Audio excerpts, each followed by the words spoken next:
the process of drilling holes in this like beer can thick pressurized tube that's going to haul 150 souls around, and then before the regulatory agency that's responsible for all of that, the FAA, before they allow you to fly that around, you have to go through a bird strike event, right? I mean, and that's why it's kind of fascinating to me. The smallest things that you think about, the parts of your everyday life, there's a marching army of extraordinarily talented and insightful engineers behind that are making that so that you never have to think about it and you never have to worry about it. In all of history. So here I'm with Brian Anderson, and this is just like the rundown of Brian Anderson. You're a dynamic, fun, entertaining entrepreneur in Brevard County. Does a ton of stuff in aerospace, and my biggest thing that I wanted to say is when I think of Brian Anderson, every time I go see an airplane, and I sent you this text message, right? And I said, you know that bulge in the center of an airplane? and I think everyone probably knows this bulge. Maybe they don't even think about it, but it's that you got the top of the plane is completely flush, I think the word would be, and then there's this bulge on top. Radar. And when I see that bulge, I think of you. And there's a reason. We're not doing phrasing anymore, obviously. I don't want to. There's a reason. It's because you basically, what do? You build and repair those things, right? Yeah, we my company designs, manufactures, and repairs antenna systems for satellite communication, most notably for in-flight entertainment and connectivity. And it's been a great industry. It's been a lot of fun. Not a lot of people work in and make a career out of antennas. No, it's a fairly small club. Yeah. How did you get into this field? Again, my old man used to have a saying like, "I'd rather be lucky than good," right? And a lot of it was right place, right time. I was encouraged strongly to go to college. That wasn't my choice. I wasn't planning on going to college. I wanted to play soccer. But my parents were like, "Oh, you're going to college." Like professional soccer? Yeah. I played competitive ball for a lot of years, and really? I enjoyed it. It was. I used to say it was the only thing I was ever naturally good at. I can see that. Like, I can see that. It was just like a thing that just came to me that was just effortless, and I had there was just this peace that came about in that crucible of time where it's one person against another, and I loved it. And I was 18, and of course I was just going to do that forever, and I knew everything. But there was a brief period where I thought about going into the service, and my father said, "Look, I served, your sister served, your brother served. This family's done enough. You're going to college." And so I went, but I didn't really know what I was going to do, right? I mean, and I looked at the sort of things to be done in college. I was always pretty good at math and science, and I thought, well, I'll do engineering. Engineers, it's got a good employment history, decent money. I can, but I had no idea like what actual engineering was. I'd been tinkering with things since I was a kid, but got into the engineering track, and it was my junior year. I was getting ready. I mean, like the time was nigh, and I didn't know. I thought I was going to end up, designing op amps in like Seattle or something. Like I had no idea what I was going to do. And I took my first electromagnetics class, and this professor, a little short guy, just bald, and he just came in very nervously, and he's like, "I'm sorry I'm late. I was in the microwave lab." I mean, he was just odd, and he had just an odd affect. And he got settled in, and he said, "Which one of you is going to jump off the 7th floor of the science tower?" This was at FIT right here. And of course, nobody volunteered. He said, "Well, the electromagnetic force is 37 times the force of gravity, and I'm going to teach you everything you know about how to harness it." And like even to this day, I get goosebumps thinking that moment changed my life. Right, that instructor, the way that he presented himself, he was all discombobulated and just the absent-minded professor, and then he got locked in, and he was amazing. And I had a buddy that we kind of went through the track together, and it was just a great experience. And then from there, I ended up interning at Harris, and had, again, just through no fault of my own, just absolute unwarranted favor, I ended up working under some of the brightest and most decent men I've ever met in my life. I mean, these guys were they had singularity of focus and an unerring faith in doing, what was right, even if it was hard. Right. And so like all the sort of nuggets that were laid in as I was growing up, really sort of came to the forefront with the guys that I came up under. I mean, these were truly just brilliant men. And they weren't my parents. They were just, we were all kind of working together towards a common thing. And it was fascinating to me. The problem space was really difficult. What we were trying to do was hard.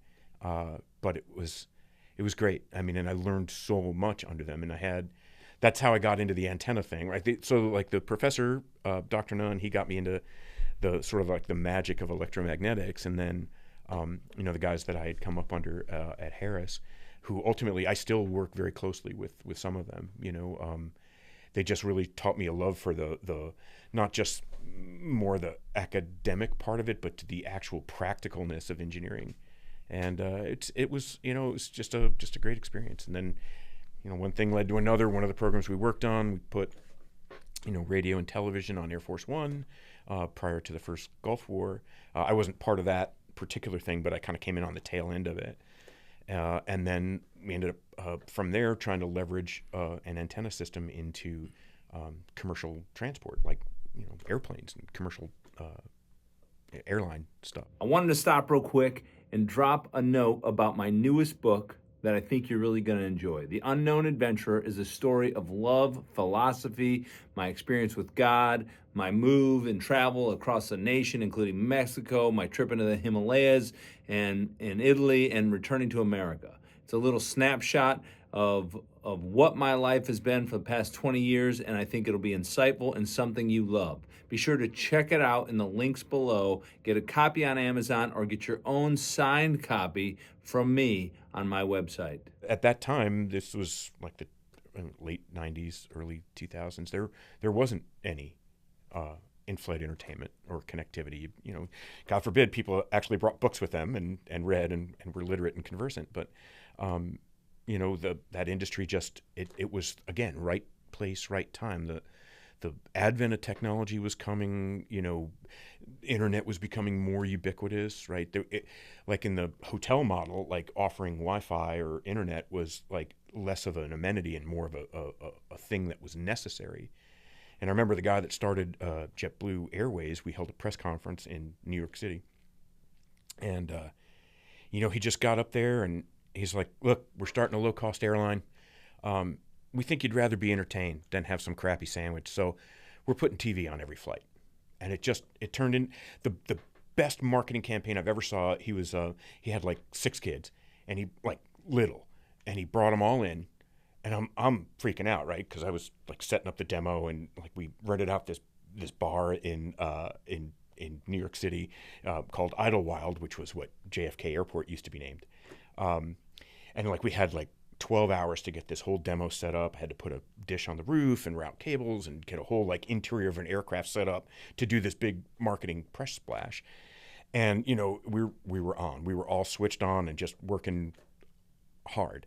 And the guy shows up and he just brings like 6 kids in. And I'm like, I was freaking out because I thought it was just all kind of going to go sideways, but they all just sat down and started watching TV, and they all got to watch what they wanted to watch. And this was like in the background of, hit the press conference where he's just rolling out what the airline's ethos was. It was just masterful. And it was so lucky to be a part of that, right? And I don't know. It's just, I feel like my whole career has kind of been a series of those kinds of events that like are unscripted, unplanned, but just evolved and being in the right spot to be able to take advantage of them.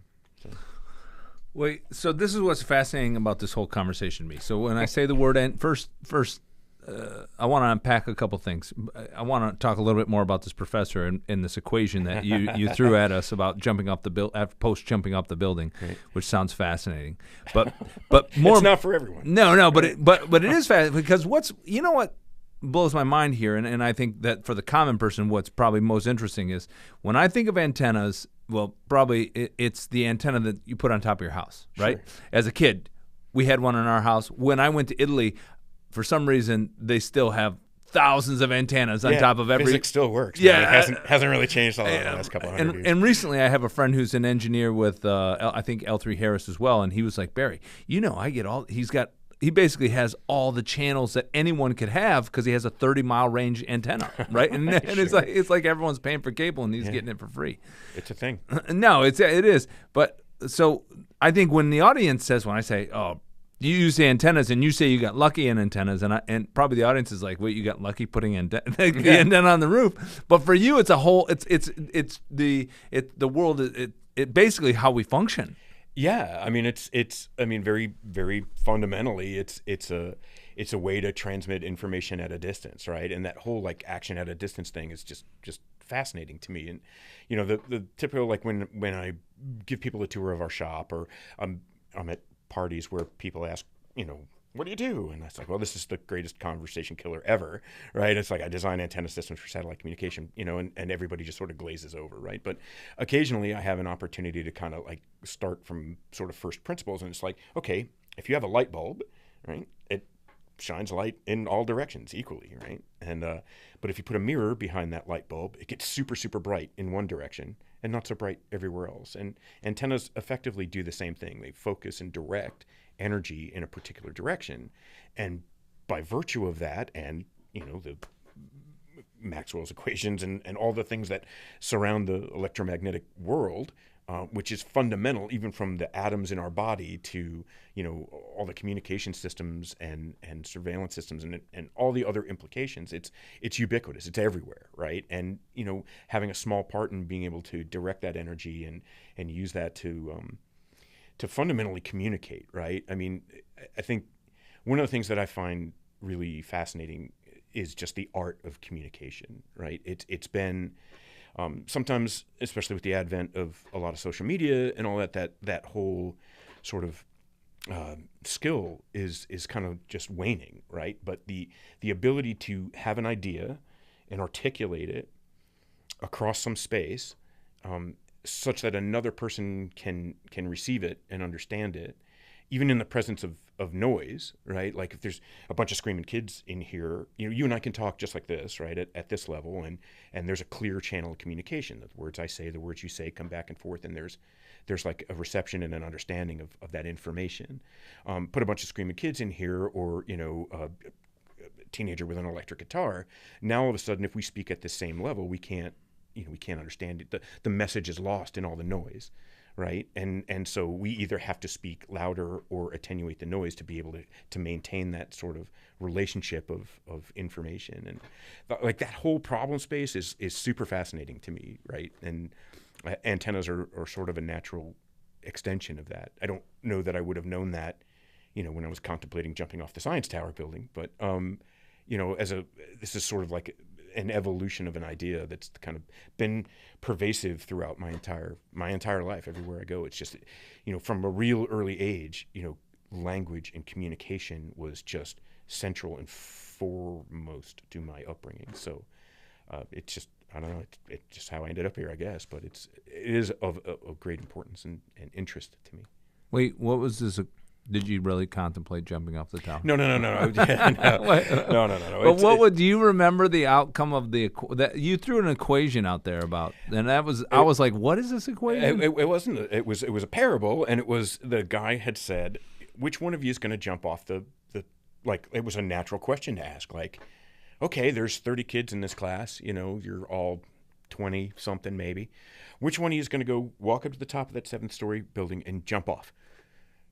Clearly there were no takers, right? I mean, hopefully there was no, I'm not doing that, right? Because we feel so strongly, we have such an innate relationship with gravity, right? I mean, it's kind of true. It's there, right? Because I think that's what fear of heights is, and people that want to.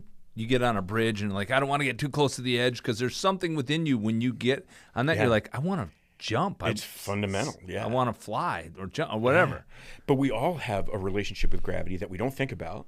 You don't think about the traction of the tires on your car until it's not there anymore. Gravity is one of those things that you don't really know. You don't really think about it till it's gone, right? I mean, so clearly none of us were about ready to launch ourselves off. I wasn't. I know there might have been some in that class that were contemplating it because it was a hard class. But he said, okay, if you all believe that strongly about gravity, the electromagnetic force is 37 times the force of gravity. And I'm going to teach you everything you know, everything you need to know to harness it, right? And it was just the audacity of that statement, right? Coming from the most, I don't think the message would have come across as clearly if it had come from any other source. But this man he was diminutive. He was small in stature, old, like older than Nebuchadnezzar's wife, it seemed to me at the time, right? I mean, we were all young and full of vim and vigor, and this sort of old, withered guy comes in, and he's small, and he's nervous, and he's just, his physical presence was diminutive. And he comes out with this statement like I'm going to put the power of the universe in your hands, right? It's still, to this day, right at this moment, it gives me goosebumps to think about it. And I had the good fortune at that time, Florida Institute of Technology and at that time Harris didn't really have a great relationship. I don't understand why that was. It seemed like it would be a natural thing, but it wasn't. But I was like one of the first guys to be able to get an internship at Harris while I was going to school. And that was a tough row to hoe, but because school was demanding and the job was demanding. But I fell in with some of these guys, the mentors, like true guys and they were just augmenting all the things that my electromagnetics professor had said. These guys were much less academic about it and much more like physical and how this gets applied. And it was fascinating. It still is. And one of the toughest decisions I've ever had to make was to leave that environment. Wait, what do you mean leave the school? No, leave Harris. I was right. working with these guys and women too. There were some phenomenal women that were really, really smart, like scary smart. And just the way that they saw the world and the way they took this very sort of complicated, esoteric, formulaic physical universe concept and embody that into real actionable hardware that did some amazing things, right? That whole thing was just, we worked on some of the coolest stuff there. And that was so rewarding. The people that I was working with, I'm thinking of one man in particular.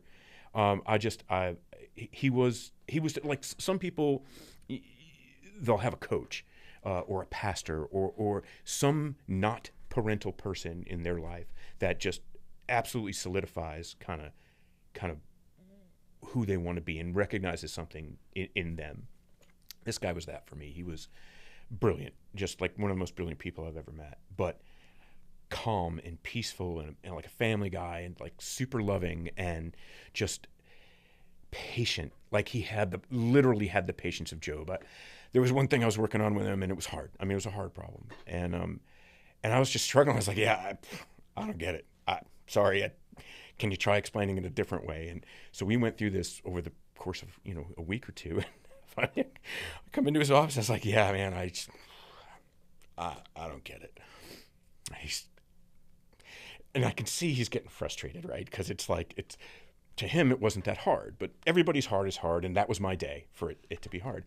And he just gets up at the whiteboard and he kind of like gives me the side eye a little bit. And he said, well,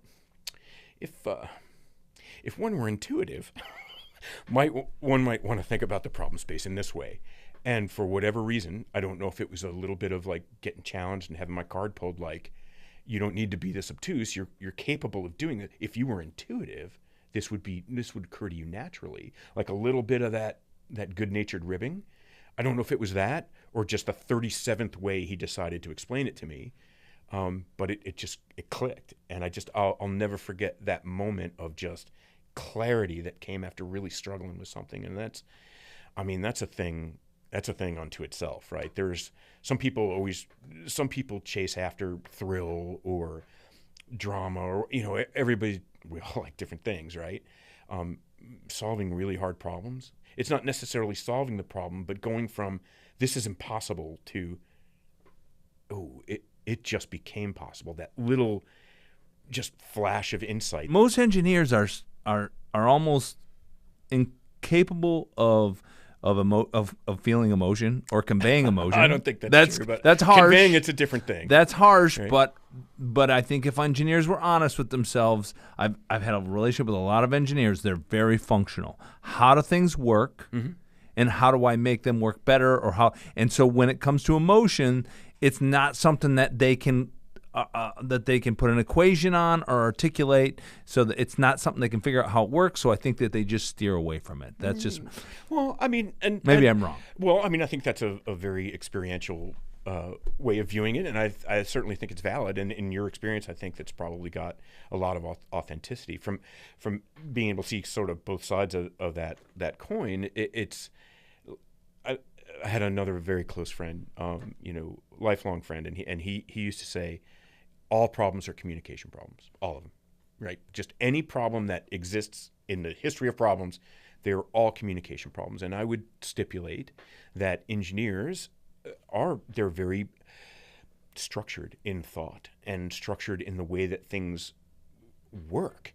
And look, we're all good at different things, right? And some, like savants, are very good. They're maybe not really great at communicating how they feel, but the engineers that I've known and have had the great fortune to know are just, most of them are really, really beautiful people and soulful and intuitive, and they just, maybe don't have the social graces that more creative people tend to have. But one of the other guys I worked with, again, this was like, for me, it was like the renaissance of engineering, right? I worked with these people, and it was tough. Like, some of the things we were doing were really hard, and there were deadlines, and it was like a lot of stress. And I asked one of the guys, how do you handle this? I mean, this is intense. And he says, every day I go home, and before I even hug my kids or talk to my wife, I paint. I take a few minutes for me, and I just paint a little something. And then I can separate and detach and go engage, at a level that's more functional in the family environment, right? And again, there's like so many of these, like, it's like gravity. You don't think about all these moments in time that have happened over the course of a life, but each one of them are as important as gravity. I mean, it's just it's I don't know. It's fascinating. Well, the other part of that statement, so the engineer part, which you clearly understand, but I feel like you give a little bit of voice to engineers and passion, and show a passion that I like. What I was trying to get at was, like, most engineers, I wouldn't be able to capture or feel this intense passion that you feel towards engineering. Even though they might have it, they might not articulate it, they may not possess it. Also, you carry a certain level of passion towards the people in a way, like, it's almost romantic. It's almost like Pavarotti. Pavarotti. That's a bit of a stretch. No, it's not. Brian, I'm listen. I'm affable, right? I mean, that's fair. But but here's Pavarotti? but you are the Pavarotti of your industry, because we're talking the passion that you convey about your field. And anyways, I have to. Well, I appreciate the compliment. No, it's because it impressed me. Because when I met you, I was instantly brought into this world, and I'm like, that I would have never cared about. Yeah, a lot of people are like that. My girlfriend's like that. She's like, I don't know what you do. I don't care. I know. I love that you love it, but it's just not my thing. But I remember you started taking me in onto your business, and kind of like where you're at now, which is kind of where I'm headed. Sure. And I want to talk about and learn about and how you got started. But I remember you took me into your building, and you gave me this tour, and I don't know these rooms.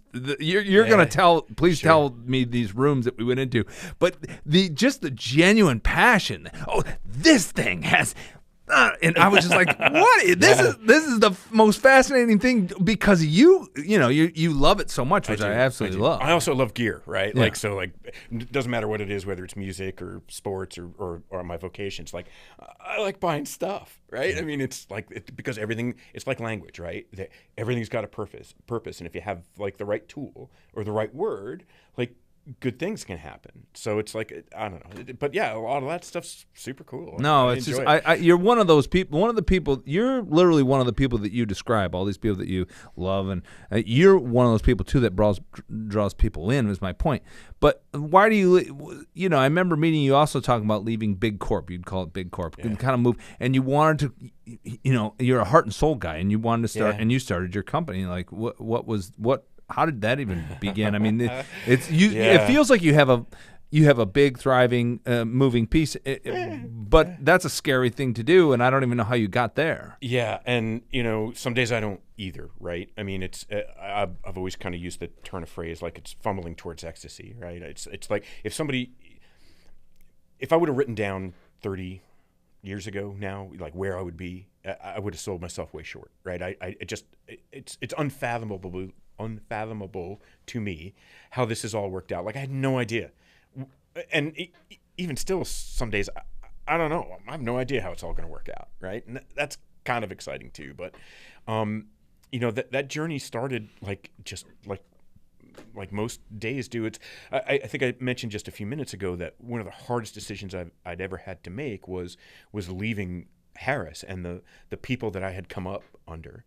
And these guys were like really influential in my life, and I had this opportunity because of the antenna system that we were putting on JetBlue. That was a joint venture between Harris and another company, and so that the Harris and the other company sort of joined forces and started a new company called Live TV, and I was employee number 4 there, right? I mean, it was like there was the president and a chief technical officer and a finance guy, and then just like me, right? Out of school, maybe 5-6 years, and it was a tough decision to make, but a lot of great things about corporate America, and that works for a lot of people, and I'm really, really grateful it does. It just didn't work for me. I had risen pretty fast inside the organization, and again, I had worked with some just incredible people, but it was time for me to kind of advance a little bit more, and I was sort of asking the chain I reported up into, like, well, what's next for me? You know, I'm like, well, you know, you're already this level, and we can't really promote you past this level till we promote that guy. And I was like, yeah, he's not getting promoted anytime soon. I mean, you know, and he was a good engineer in his own right, but he just, you know, it was a job for him, right? And that's fine too. It just wasn't for me. And I was at that point where I always knew I wanted to do something. The joke I always used to make is like, I'm damn near unemployable, right? Can't color in the lines, hate showing up on time, right? Don't mind working, you know, a ton of hours and throwing a ton of energy at a problem. But it was cloistering to me, to just like stare down the barrel of 40 years of like clocking in and clocking out, and that wasn't my jam at all. And so the opportunity came up to join Live TV, and again with a couple of guys that were just incredible in their singularity of focus and their just unerring faith in not just personal faith, but like faith in what they were doing. Like we're doing this because it needs to be done, and it's right, and it's hard, but it's worth doing. And one of those guys is still deeply embedded in this industry of in-flight entertainment and connectivity. And I still interface with him regularly, and it's just there's been such a deep and abiding friendship that's developed out of that. So I jumped out of like the protection nest of this megacorp Harris, which, you know, was infinite resources and you know, the ability to work on like some cool stuff that independent people don't get to do, and more into this sort of free fall, wide open space of, you know, these notes haven't been written yet, right? I mean, this song is waiting to be made, kind of thing, and that really spoke to me. And even when I joined them, I was like, not for nothing, but I'm only going to do this for a couple of years, right? Like I want to do my own thing. Like I want to start my own company. And even then I had like this germinating seed of a statement that I've said over and over throughout the course of my career is like, I want to do something incredible. I don't know what it is yet, but I want to do something incredible. So I even knew when I joined that startup that, yeah, I was going to we were going to do this, and it was the right thing for me to do. But ultimately, I would end up doing my own thing. Wait, so that what's interesting at the same time that all that's happening is and I think that this is interesting as well to people, is like what was happening in the industry as a whole. Like what you're saying about JetBlue, we all lived through. Yeah. We lived through I've traveled a ton throughout my entire Sure. career has been about traveling. Most people's are at some level, and you start no monitors on the back of seats. No. I remember I used to fly from England. I went to in 1994. I flew from Minneapolis to London, and they had in-flight one movie. The TVs On would the come overhead, down. right? I think they weren't physical tubes, but I think they were pretty darn close. They were pretty old, and they would I think they were still playing VHS tapes, maybe even. They were plopping them in, and you'd watch a movie for that many hours. That's 1994, which feels like yesterday to me. Mm-hmm. And maybe I'm aging myself a little bit, but in that time, we went from that to like everyone has their own personal thing going on. Yeah. And how much of a hand in that, and how much did you watch that kind of develop as your career is on the same trajectory towards your own entrepreneurship? Yeah, that's a great question, right? And there's no, I'd like to kind of frame it in like this sort of parallel existence kind of thing, like irrespective of in-flight entertainment and connectivity, like we've lived through a pretty amazing technological evolution over the last couple of decades, right? I mean, and I've told this story before, but indulge me and allow me to go through it again. It used to be like when we were growing up, when I was a kid, if I wanted to get in touch, if I wanted to communicate with someone, I had to dial these digits that were tied to a specific location where I thought they might be, right? And if I was lucky, they were there and they picked it up and we were able to communicate. But otherwise, I'd have to leave a message, or maybe it would just ring. There weren't even answering machines, right? I mean, and so somehow we got, because of people like way not having anything to do with me, but again, electromagnetics and that form of engineering, we went from that hard Bell Labs landline, Watts line kind of stuff to this massive sea change in communication where everybody starts carrying little computers in their pocket and little mobile phones. Like the fundamental change in the way that people communicate, that happened on our watch, right? We were witness to one of the most transformative events in the history of the human experience and humans' ability to communicate. It just fundamentally changed the way that we do commerce, the way that we interact, the way that we communicate. Not all of that change has been good, and we can talk about that a little bit later. My point is that all of this was going on, this technological advancement has been happening, writ large across our society and all of that. And this small little corner market of in-flight entertainment and connectivity was a natural extension of that. I had the incredible good fortune and, in the truest definition of the word grace, of unwarranted favor, I happened to be in the right place at the right time. And there was not an in-flight entertainment and connectivity industry until JetBlue really put that on the map, and that extended. And back in those days, 25 years ago, it was amazing. And our company grew. It went like 4 people, 16 people, 64 people, 600 people. Like within. This is the company that you left after Harris. Correct. I mean, and it went like that fast. Like in the space of 2 years, they were like hundreds of employees.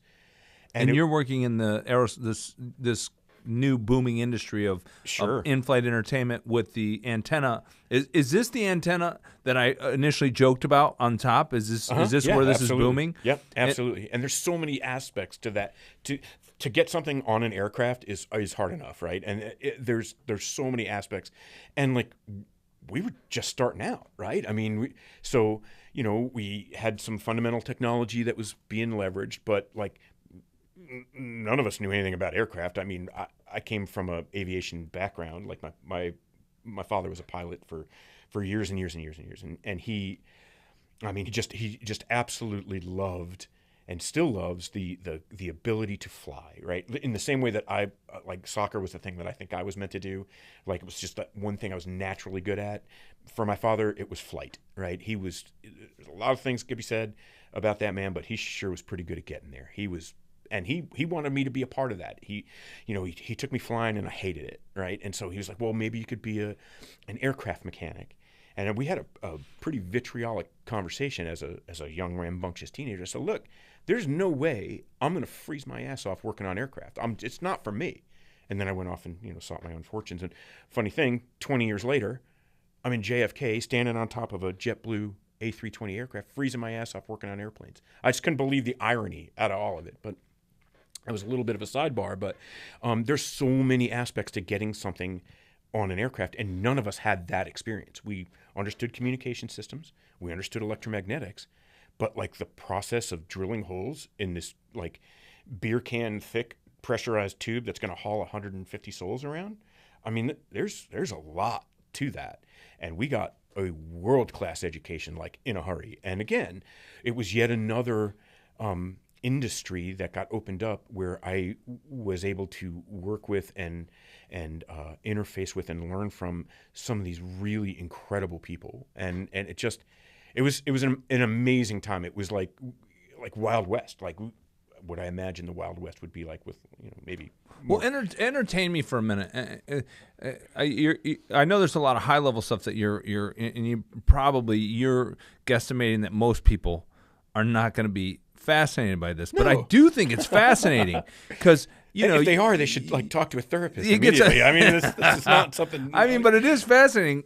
I remember you showing me the antenna, and it's on what are the gimbal? Gimbal. Thank you very much. Oh man, I should know a few things. It's all good.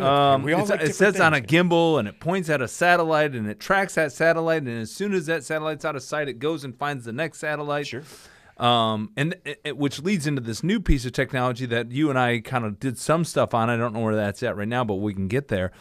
But so you guys are figuring this whole thing out. You're figuring out this gimbal. You're figuring out how to track satellites. Sure. You're figuring out how then to get it into the system, and assumably having computers powerful enough to distribute it to the audience, which are people in seats. Yeah, and it certainly. I mean, it wasn't. It was a lot more hammer and tongs than that, right? I mean, it wasn't like nowadays with the AI is the thing, right? Everybody's like the machine learning and AI, and it's it's like the self-eating banana of the future, right? I mean, it wasn't like that. I mean, it was just hardcore old school physics and hardware, right? It's big pieces of metal that got machined, and electronics that got. I mean, there wasn't lots of computational power. There wasn't a lot just because there wasn't any, right? I mean, but it was just good, solid engineering and application of physics to solve a particular problem, and knowing how to scope that problem well enough that it could be solved, right? Not have to be everything to everybody,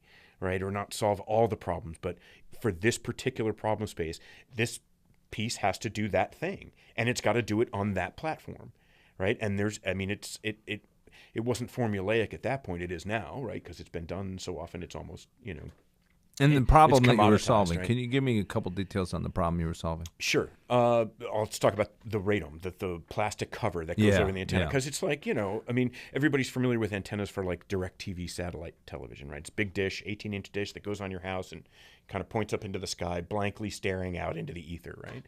That's great because your house doesn't really move, right? But fundamentally what you're doing is you're looking at something about the size of a commercial freezer that's 36,000 kilometers away. Well, you're on an aircraft doing 500 knots and banking and tilting and spinning around and all that, right? So, and you got to keep those things lined up so that they can communicate. Because if you don't, they're not holding hands anymore. So that's all great, but you can't put an 18-inch dish on top of an aircraft, right? Because the wind loading is a thing, right? So you have to put this aerodynamic shape, this cover, this encapsulating thing. And so let me recap for me the whatever, you're basically putting a satellite dish that people have on their house on a moving aircraft, and you have to make that work so that obviously it doesn't rip off the top. Correct, and so people can get their YouTube or whatever, right? Whatever passes for entertainment these days. So instead of having this big round dish, you squash it, right, and you make it wider, right, but shorter. Right, so that you're kind of closer to the fuselage, and then you got to put this plastic cover over the top. It looks like an LED plate. It looks like an LED plate of lights. Yeah, that's basically. the second time today I've heard that analogy. And Yeah. that's the first time I've heard that analogy of this antenna. Really? But it's the time? second time today I've heard it. That's strange. very odd. That is strange. Yeah, that's What's going on? I don't know. Is it I'll have to telepathy? get my fortune cookie, maybe. If it's telepathy, you were telling me before I knew. Maybe But I self-manifesting. think it's something that everyone knows now. It's a common piece of knowledge. Sure. Everyone's seen those LED plates. In fact, we have some in here right Sure. now. I don't know if we have. It is an array. Yeah. Like those are An arrays array. of LEDs, but this is That's an called an array, array. of antenna elements. It Right. is a antenna array, and so the array is gathering up all. Like one of those little LEDs is only so bright, but you put a mess of them together in a matrix, they get super bright, right? And same thing with antennas, right? You have an antenna element like the monopole on your car to get FM radio. Now you put a couple of those together and you put them in 2 dimensions. Now all of a sudden you're starting to collect and gather and squeeze energy together and be very directive. So anyway, you got to put this plastic cover on it, and this plastic cover not only has to be structural and aerodynamic, but it also has to be transparent, right? Because you don't want to have this really awesome antenna that you're now going to put, a real lossy thing in front of it. It'd be like you're putting paint over your eyeglasses, right? So it's got to be sort of like transparent to the electromagnetic energy, but it has to be structurally sound. So there's a whole trade space there. And then what happens is when aircraft take off and land below 10,000 feet, there's a real risk of bird strike. Like birds don't know, they think it's another larger bird and they fly right in front of it and they're like upset when it doesn't mermate, right? And like, so birds run into aircraft all the time, happens all the time. They get sucked into an engine or, bounce off the windshield or whatever. Like this is a thing. But in order to now remember, we're trying to just get television or internet to somebody's seat back or to their phone. So first we got to develop a system to do that, and then we got to work with the satellite companies to get all that going, and then we got to figure out how to make it to get on the aircraft, and then we got to do this piece of plastic, and this piece of plastic has to be clear but strong. So like all of these problems are being solved along the way, and then before the regulatory agency that's responsible for all of that, the FAA, before they allow you to fly that around, you have to go through a bird strike event. And so, hand to God, this is... I've seen this footage. This is an actual thing. I love this. So you take a representative fuselage section and your representative antenna and your radome or whatever, and you go to a place, and they take a freshly dead chicken. It has to be dead within like an hour or two. Can't be frozen. That's not allowed. And it has to be exactly 4 pounds. And then you put the chicken in a bag, you put the bag in a sabot, and you put that whole thing in a cannon, and you launch the bird at whatever that aircraft's speed is, like 350 knots or whatever, and the bird comes down the end of this air cannon, the sabot strips off, he's in the bag, and it literally hits the radome and just absolutely disintegrates. And the pass-fail criteria is whether or not any chunks of that radome came off. If any chunk larger than 8 pounds comes off, you failed. If any piece comes off, you gotta justify that you can land that plane safely. But that one little piece of impact dynamics is a whole industry and a problem space that needed to be solved, right? I mean, and that's why it's kind of fascinating to me. The smallest things that you think about, the parts of your everyday life, there's a marching army of extraordinarily talented and insightful engineers behind that are making that so that you never have to think about it and you never have to worry about it. But yeah, I regularly go up to this location and shoot chickens out of a cannon at a radome and an antenna. Still. I just did one a couple of months ago. When do we get an invite? PETA. Hopefully PETA is not. Oh, they've been involved. They have, and it's they? It's all sanctioned. PETA has to give permission. Again, the regulations and the constraints around how you do this humanely and sanely, it's a whole thing. It's a whole industry. And just so everyone knows, when we bring this full circle, what we're talking about is the packet, is what I called originally the bulge. The bulge. That reminds me of you. Sure. Whenever if you're at an airport and you look out the windows at your aircraft parked at the gate, yep, there's a little hump right behind the wing. It sets right in front of the tail. The tail wing. Between the vertical stabilizer and aft of where the wings are. I love this. Yeah, I love people that are smarter than me. It helped. I love it. It's just like having a good wheelchair. I'm just like, okay, I can get there. No, maybe that's not the best analogy. Sorry, it's a little tangential, but that's all right. I'll cut that one out. It all just makes sense. Yeah, post editing's great. I mean, anyway, so that's that. In all honesty, I would have never found this fascinating until you told me it. I'm not, and I don't want to go down the road of self-aggrandizing. Right? Yeah, it's not my jam. You're my hero, and you know that already. Okay. So we'll just leave it at that. It's only beautiful because it's true, Barry. Yeah, and the feeling's mutual, right? I mean, I think people get put into each other's lives for a reason, and I think that I've been very, very fortunate of being able to have some really amazing relationships throughout my career and my life, both personally and professionally. Just being able to run into people that love what they do and are really good at it and are just decent people. It's been an embarrassment of riches. It really has. Well, here's what I think. What I like is, and I think part of the survival for you as an entrepreneur and in your industry as you've moved upward, your trajectory upward, has been your ability to make things edible for the common man. So my guess is that you spend a lot of time, or you have in your history, going into boardrooms and going, listen, I can't get lost in the minutia of what I do. They'll go to sleep. Yeah. I have to dance for them. I have to keep them in tune, and yet I still have to bring them along. And I think that's a skill do you think it's a skill you've learned at some level? Yeah, I do. It is, again, self-aggrandizing is not my jam at all. I tend to be very self-deprecating and to a fault. I had to kiss your feet a little bit, but I'm done. I'm done. I also know you're an asshole. So again, only beautiful because it's true.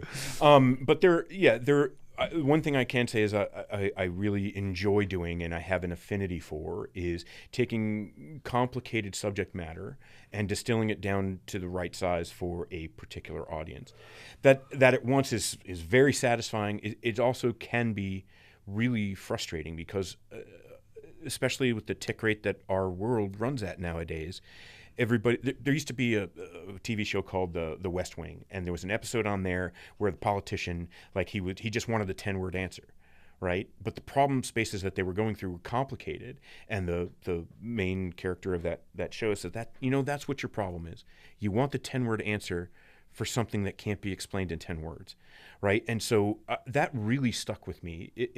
There's a need to distill down complex you can't get lost in the minutia, especially as you elevate up through like boardrooms or investor decks or those kinds of things, right? It's like they don't care. People understand business. They understand money. They don't want to understand, Maxwell's third equation, right? They don't care.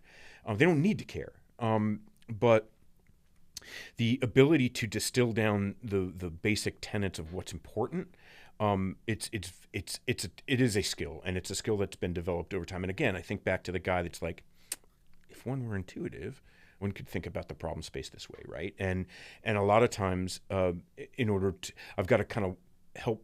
I have to educate, right? I see my role as an entrepreneur predominantly as an educator, right? Like, I'm going to bring you along to this. I'm very passionate about this. This is an important thing. Here's where I think we need to go. Here's why. Let me fill you in on a level of detail that you need to have to fundamentally be informed. And I'm going to take this big mass of data. I'm going to distill that down into little informational nuggets, right? And that information is going to allow you to inform your next decision, right? And too much data, not enough information, it's no bueno, right?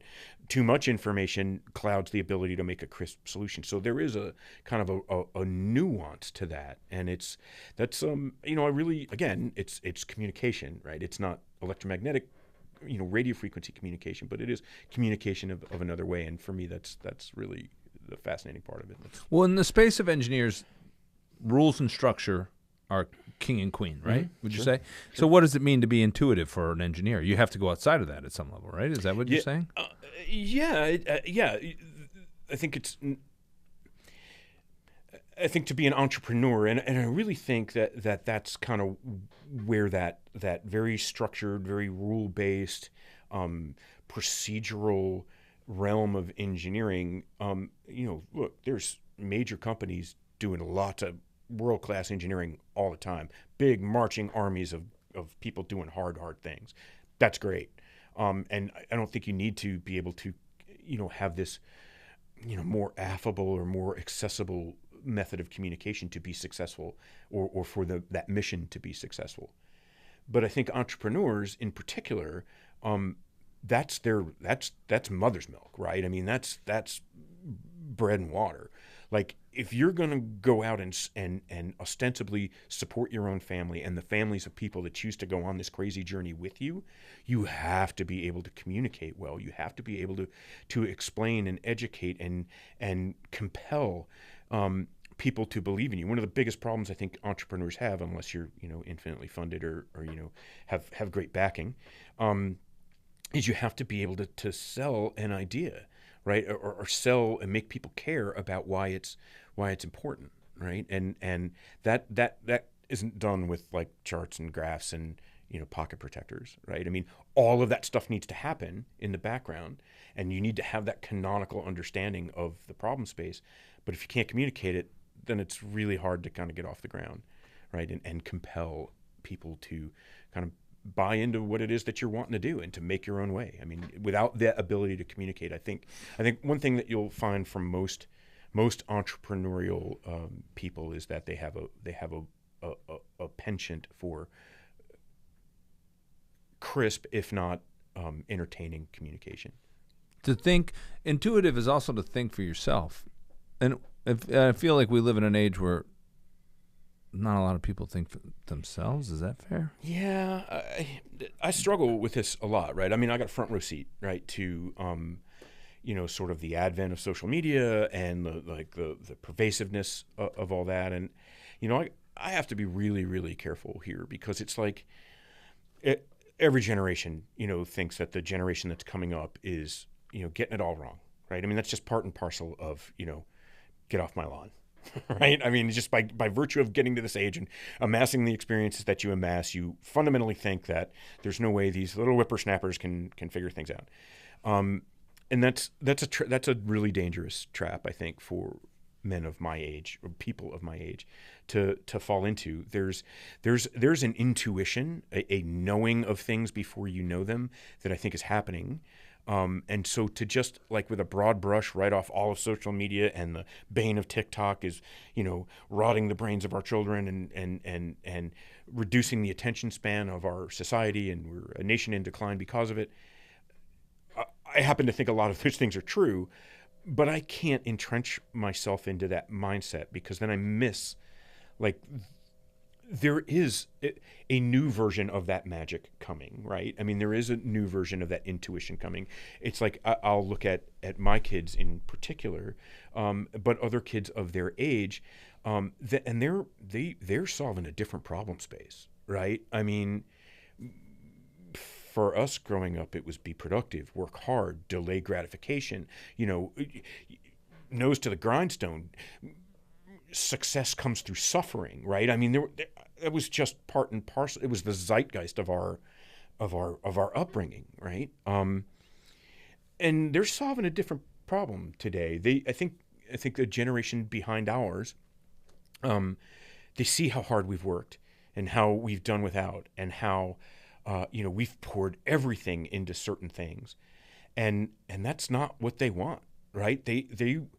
They seem to be optimizing for a level of comfort and a quality of life that's viscerally important to them, like at a level that I don't understand. And if I entrench myself into that whole TikTok bad, then I'm missing out on what they are. Like it or not, we're all going to expire, right? Our time is going to come to an end, right? And so I can't in good conscience summarily dismiss this entire population that's going to come up and really take the mantle of stewardship for where we as a species are heading. I can't just summarily dismiss them because they've got their face this far from a screen, which we were told don't sit too close to the TV, and now we've got phones in our faces. But I'm going to leave that non sequitur aside, right? They're solving a different problem space, and in a lot of ways, while it's anathema to me and I don't understand it, it's very real and very important to them to have a level of I don't know if comfort's the right term, but it's the delayed gratification, nose to the grindstone, hard work, and all of that. It's not in their calculus, right?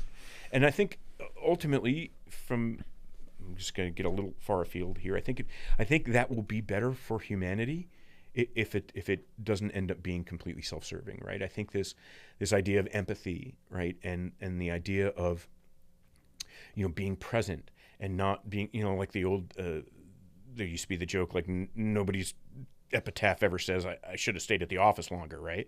A lot of our generation and the ones that came before us, they were hard work and I did my kids a disservice, right? I mean, I provided very well, but I wasn't there, right? I mean, I wasn't home at 5 every evening. I wasn't, I did what I could, but I had this thing that I had created that I needed to build because that's what I needed to do, right? And so I think that if it doesn't become a completely self-serving thing, I think this idea of empathy and presence and connection and communication without like this sort of myopic focus on success, ultimately I think will be better for humanity. Left unchecked, I think it could go deeply wrong, but that's the grand experiment, right? I mean, I don't really get to weigh in on that beyond my little purview. Anyway, I sort of got esoteric there. I think it's true what you're saying. And it made me think that you probably work with a lot of young. Now you're on your own. I do. Right? I mean, then we were kind of in a place where you were working, where you had gone in with partners. Was that right? Was it partners? No, you were working with a new company, a new startup. They boomed. Mm-hmm. Why do you leave that place? And now you're completely on your own. You're a solo player. Yeah. Right? Well, I mean, you're kind of solo. The business is it's wholly owned. It's got your name on it. It is my name, and I'm right, wrong, or indifferent. Right, and my name's on my shirt. Right. I mean, and in a lot of ways that's great. Right, because things can be done ostensibly the way that with my vision of how they should be done. But it's also, that's all the responsibility too. Like there's between 19 and 22 families that depend on me kind of having it together and being able to kind of follow through and provide. And there's debt servicing and pipeline and like all the business of running the business, which I'll be the first guy to say that I'm not that guy. Right, I'm a pretty good engineer, I'm a pretty good communicator, but like a good businessman, I've done fairly well, but there are people that are much better at that. So it's, and there are, one of the things that I started a while ago, kind of as a joke, but we started this thing called retirement as a service, right? And it's like all the guys that I came up under, they all age out eventually, and they retire, and like they've worked 40 years to get there, and yay, retirement. Right, and they do all the fishing and the golfing they're going to do like in the first 6 months, and maybe their significant others used to them being gone 8 hours a day, and they're cramping their style, whatever it is. But after about 6 months to a year, I had a guy come up to me and say, I want something more to look forward to than mowing my lawn, and it's like, well, why don't you and your bad self come on in here? You got 40 years of experience. Pick something that we're doing, anything. And I try to pair those guys up with the younger guys to do this sort of like knowledge transfer, right? And so it's this communication and the passing along of just like the guys that were deeply formative to me. It's like I want to, for the sort of like the sunset of my career, that's kind of how I want to spend my time. There was a time I wanted to build the empire and do all the incredible things, and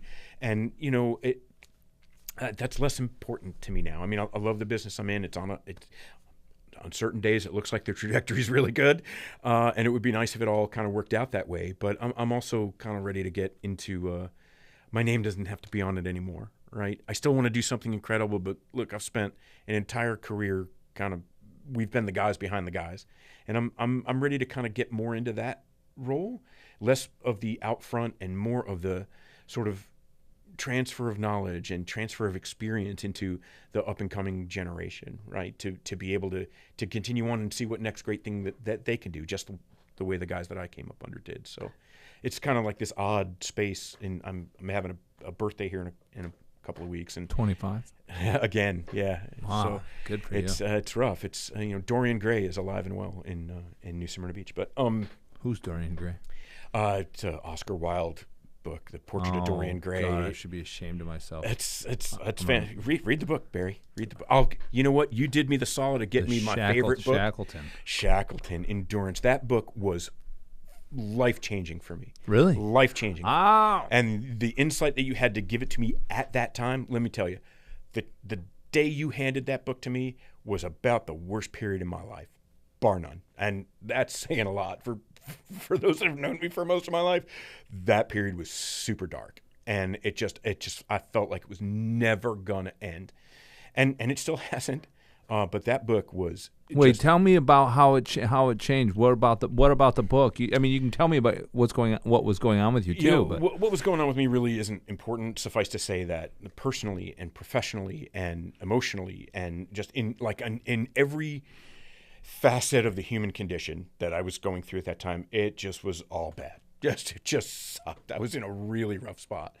And I just felt like it wasn't going to end. And then, here's this book, Endurance, and it's the story, of Shackelford and his, Shackleton. Shackleton, right? No, yeah. I thought maybe you were joking. No. I've got a great memory. It's just really short. He's, and his chaotic adventure to want to go to Antarctica, and just it wasn't so much about the vision and the desire to do the thing, which he did well, but it's in the details. It was in the day-to-day. It was in survive, endure.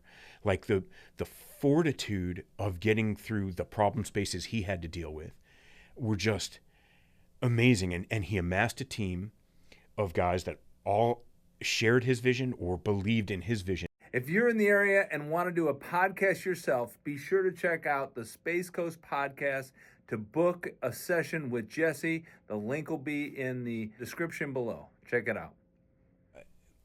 The business has ebbed and flowed, right? It's grown and it shrank, and it's grown and it shrank. And I used the term before, I want to do something incredible. And I always thought that would be a thing. I would make a thing that would be incredible and change the course of history. And it turns out the incredible thing that we've done is build that Shackleton level of team, right? I mean, the people that we have, that we all work together, and it's hard. And there are days where it's not fun at all. But they're in there and they're pulling hard and they're eating the seal souche or whatever they survived on. And nobody died. Nobody's dying. Nobody had to cut anything off, right? And we've endured. They ate their own dogs. They ate their own dogs. I mean, but what you're saying is part of what I was inspired by from it, and part of what I gave you was and then part of the struggle that I feel as well, which is just kind of I can feel so much of what you're saying resonates with me, because I think entrepreneurs in general, they start businesses with this idea that I'm gonna do, and then and then it transforms into I'm not that important. Actually, I'm not as great as I thought I was. No, that humility, and my mother, God rest her soul, where we are not humble, we are humiliated, and unfortunately, that is a lesson that I apparently need to keep learning, right? It is incredibly humbling to try to make something out of nothing, right? I mean, it is humbling. It's hard, and it's not for everybody, right? For sure. It is tough. They say that books find you. You don't find books. Yeah, it was very serendipitous. It's fascinating because I don't do that for. There's only been one or two other people that I've ever done something like that for. I'm going to get this book for this guy. He's super inspiring. Well, I've got one. I'm going to get you Dorian Gray. I mean, I'm going to read it. It's contemporary. So the last thing, we'll wrap it up, and this has been so awesome. But I do think we have to come full circle because last time, when I left off with you last time, you were sharing with me, and I'm fascinated. I'm sure people are fascinated by where the industry has gone. We're living this space. We're living this era where SpaceX is launching stuff. They're going from monthly, annually to weekly to almost daily. Almost you're getting more than one a day, maybe sometimes. and they're filling the sky, and you tell it better than I do, so don't let me take it away. You would say they're painting the sky or whatever, darkening the sky, darkening the sky, yeah, in sure. a sense. And we're the last generation that'll have, like, you tell me that, but also at the same. So I'm curious to hear your thoughts on that. But also, like, you were telling me about this new thing that I don't know where you are with this new antenna that you were talking about, and maybe it's kind of on the back burner. I don't know. What's going on with you with that? Yeah. So I mean, again, it's. You've absolutely couched that just perfectly. And the story that I told a little bit ago about the cell phone being a revolutionary change in the way that we've communicated, it was literally a sea change in the way that this species communicated. Well, everybody grab your popcorn. We're having another one of those things right now, like a significant event that is going to change and is changing fundamentally the way that our species communicates, and it's happening again. And whether it's, SpaceX or Kuiper or OneWeb, or like this proliferated LEO and the ubiquitous, constant, on all the time connectivity, pole to pole, no matter where you are on the giant blue marble, like, you're gonna be able to buy something from Amazon or watch YouTube or TikTok or whatever. Whether or not that's great for a species or not, it remains to be seen. But just the technological leaps that are happening, it's just, what a time to be alive. The last half of this decade is just going to be amazing in terms of how our culture and our species adapts to the new tools that are set before it. Just in the same way that things changed going from landline to cell phone. Now I'm going to coin a phrase from a dear friend of mine. Somebody's figured out how to put the cell tower in the sky, right? And that's fundamentally what's happening, right? They're populating the sky with a bunch of cell towers, and the whole way of communicating and commerce and the velocity of information transfer is just it's amazing. It's really a phenomenal time of technological advancement, and every artist needs a paintbrush, right? Every communication system needs antennas, and we talked about the antenna that you put on top of the aircraft, and it's got a plastic bubble over it to enclose it to make it all aerodynamic. That's great, except it fundamentally limits how big of an antenna you could put under there, so it can only perform so well, right? And it's only really good for a certain kind of communication. Like if you're communicating to geosynchronous satellites that are super far away, you need that kind of antenna. Pause for 1 second. Geosynchronous is? The satellites are far enough away from the Earth that they rotate at the same speed of the Earth, so they're always looking at the same spot on the planet, right? And so there's a whole, it's called the Clark Belt after Arthur C. Clarke, and it's just a physical phenomenon. It's like this whole centripetal force thing. You got satellites far enough away. You can look up a picture of the Clark Belt on Google, and you'll see this sort of ring of satellites that are 36,000 kilometers away, and they rotate at the same speed of the Earth so that their footprint always stays in the same spot. Right, so that's great. Hence synchronized. Hence geosynchronous. Yeah, beautiful. And now where we're headed is well, now there's the new advent in. Now there's some advantages to geosynchronous, but there's also some disadvantages, and those disadvantages come with like a sense of latency, like because it's 36,000 kilometers away and speed of light's 3 times 10 to the 9th meters per second, right? It takes 750 milliseconds for data to go out and back, right? So there's a delay and there's a latency, which is not so bad if you're doing like asynchronous data transfer, like websites and emails and all that. But if you're trying to have a conversation, it's aggravating. You can't do it, right? It's like it really messes up the communication flow. So there's now been, and this is not new, but it's becoming proliferated of low Earth orbit satellites. Instead of geosynchronous satellites that are 36,000 kilometers away, there's low Earth orbit satellites that are like 700 miles away. And they come over, they come over the top. These are all the Starlinks and the Kuipers and the OneWebs.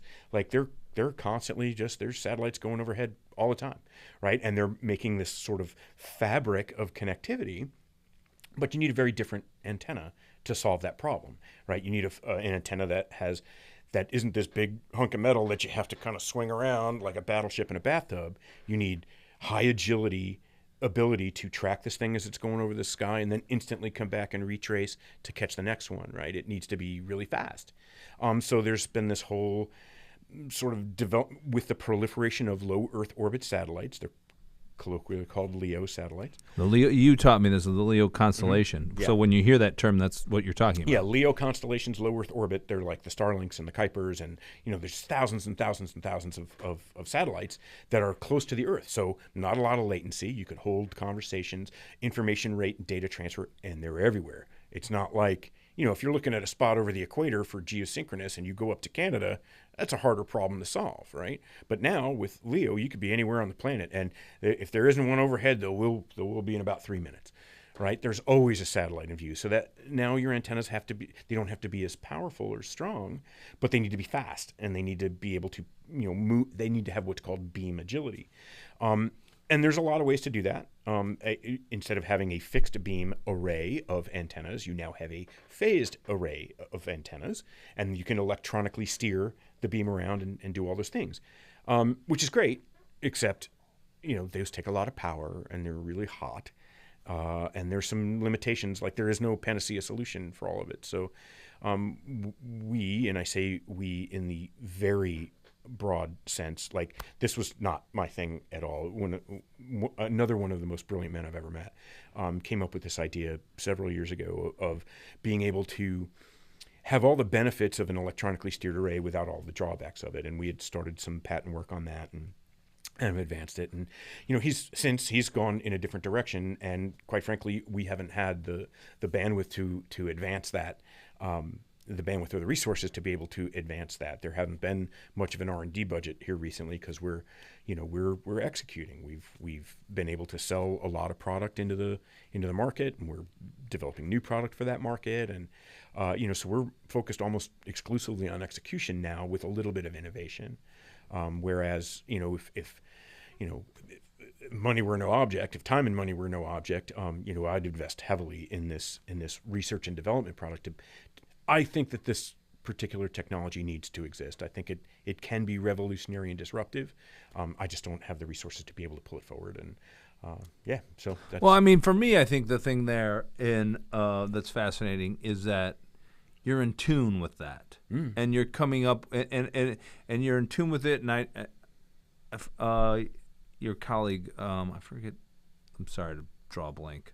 The name of your colleague that you worked on with that? Oh, Chris.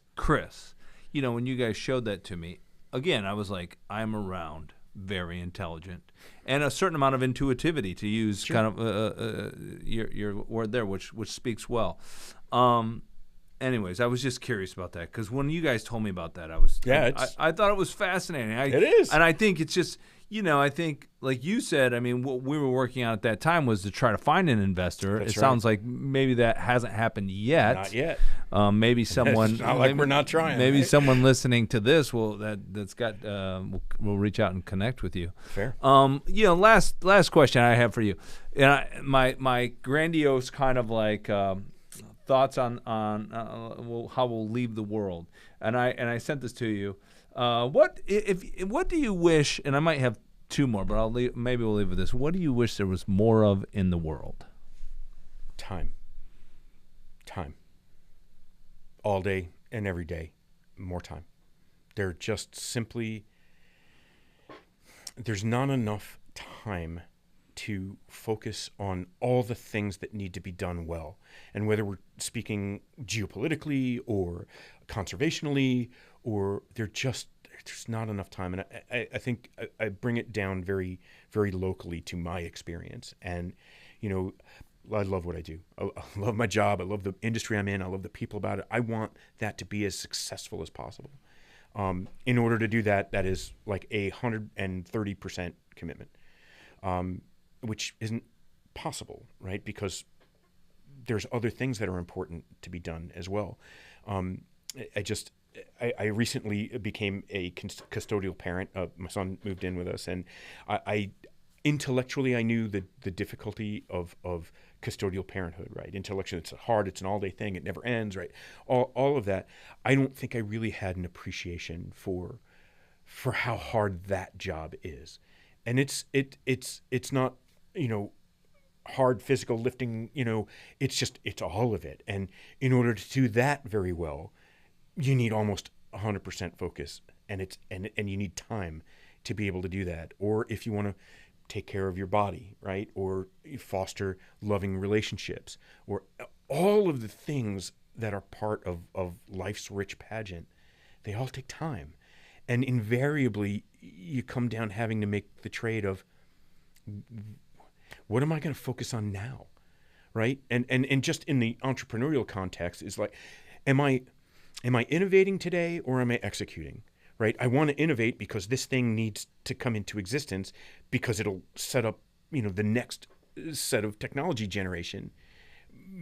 But I got a marching army; they all want to eat, right? And I got to execute. I got to bring in work to be able to make payroll, right? And so it's like this constant. There's not enough time. If I had an easy button, it would be to.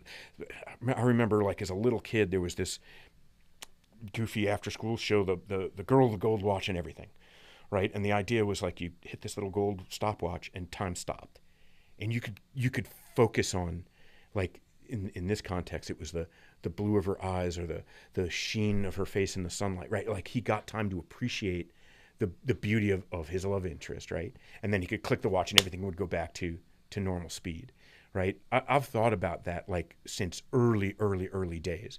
And to be able to take time, when I've got customers on the phone and I don't know how I'm going to make payroll, and I'm going to crash all the credit cards again. I'm thinking years and years ago now, and my daughter just needs to be pushed on the swing, right? And it's how do you do all of that well? I wasn't able to solve that as well as I would have liked, but if there were one thing I think I would like to see more of is time, to be able to just pause. And this is important, but this is important, and that's important. And the ability to just be present and give the energy and the focus and the time that it takes to do them well. That's what I think. It's a long-winded answer to a very short question. Oh my gosh, this is an amazing answer. I'm so thankful for your time. I swear you're gonna hate me for doing this, but you're the Pavarotti of engineering. I've never met anyone that is as. I'm telling you, when I met you, I was in love with you. You are one of the most passionate people. Well, I appreciate I that, love Barry. it. I really do. I hope you take it with you. I do. You care about people. You care about what you do. It's obvious. And anyways, thanks for your time. Well, thank you, Barry. I really appreciate it, man. It's been great. That's a. We'll call that a wrap. All right. Oh man, Good times. I love it. I love it. All good things, man.